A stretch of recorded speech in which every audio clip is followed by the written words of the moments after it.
Ward number 162 ಅಲ್ಲಿ ನಾವಿದ್ದೀವಿ. ಇವತ್ತು ಏನಪ್ಪ ಅಂತ ವಿಷಯ ಅಂತ ಹೇಳಿದರೆ 160 ವಾರ್ಡಲ್ಲಿ ಏನು BBMP ಅವರು ಕಸವನ್ನು ವಿಲೇವಾರಿ ಮಾಡಿದ ಕಸವನ್ನು ತೊಗೊಂಡ್ಬಂದು ಏನು ಡಂಪಿಂಗ್ ಮಾಡಬೇಕು, ಆ ಡಂಪಿಂಗ್ ಪ್ಲೇಸು ಇದು BDI ಜಾಗದಲ್ಲಿ ಮಾಡ್ತಾ ಇದ್ದಾರೆ. ಅದು ಬೇರೆ ಯಾವುದೂ ಅಲ್ಲ, ಮೇನ್ ರೋಡಲ್ಲಿರುವಂಥ ರಾಜಕಾಲುವೆ ಮೇಲ್ಗಡೆ ಇವರು ಒಂದು ಡಂಪಿಂಗ್ ಪ್ಲೇಸನ್ನು ಮಾಡ್ಕೊಂಡಿದ್ದಾರೆ.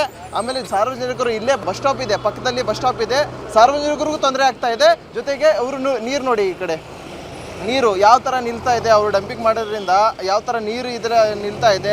ಇಲ್ಲೇ ಪಕ್ಕದಲ್ಲೇ ಬಸ್ ಸ್ಟಾಪ್ ಇದೆ, ಬಸ್ ಹತ್ಕೊಂಡು ಸಾರ್ವಜನಿಕರು ಓಡಾಡ್ತಾರೆ. ಇಲ್ಲಿ ನೋಡಿ, ಇವರು ಈ ರಾಜಕಾಲುವೆ ಇದೆಲ್ಲ ರಾಜಕಾಲುವೆ. ಇದು ಯಾವುದೇ ಅವರಿಗೆ ಏನು ಕಾಂಟ್ರಾಕ್ಟರ್ಗೆ ಒಂದು ಡಂಪಿಂಗ್ ಪ್ಲೇಸ್ ಅಂತ ಕೊಟ್ಟಿರ್ತಾರೆ, ಆ ಡಂಪಿಂಗ್ ಪ್ಲೇಸಲ್ಲಿ ಏನು ಇವರು ಮಾಡ್ತಾ ಇಲ್ಲ. ಇವರು ರಾಜಕಾಲುವೆ ಮೇಲ್ಗಡೆ ಒಂದು ಡಂಪಿಂಗ್ ಪ್ಲೇಸನ್ನು ಮಾಡಿಕೊಂಡು ಇವರು ಡಂಪ್ ಮಾಡ್ಕೊಳ್ತಾ ಇದ್ದಾರೆ. ನೋಡಿ, ಮುಂದೆ ಬನ್ನಿ. ಅವ್ರು ಡಂಪಿಂಗ್ ಮಾಡೋದ್ರಿಂದ ಇಲ್ಲಿ ಮೇನ್ ರೋಡಿಗೆಲ್ಲ ಅದು ಕಸ ಏನು ಡಂಪಿಂಗ್ ಮಾಡ್ತಾರೆ, ಅದರದ್ದು ಏನು ನೀರಿದೆ ಅದೆಲ್ಲ ಮೇನ್ ರೋಡಿಗೆ ಹೋಗ್ತಾ ಇದೆ. ಹಾಗಾದರೆ ಇದು ಅಧಿಕಾರಿಗಳು ಏನು ಮಾಡ್ತಾ ಇದ್ದಾರೆ? ಈ ಥರ ಇವರು ಈಗ ಭ್ರಷ್ಟ ಅಧಿಕಾರಿಗಳು ಈ ಥರ ಕಾಂಟ್ರಾಕ್ಟರೇ ಸಿಗ್ತಾರಾ? ಈ ಥರ ಕೆಲಸ ಮಾಡೋರಿಗೆ ಸಿಗ್ತಾರಾ?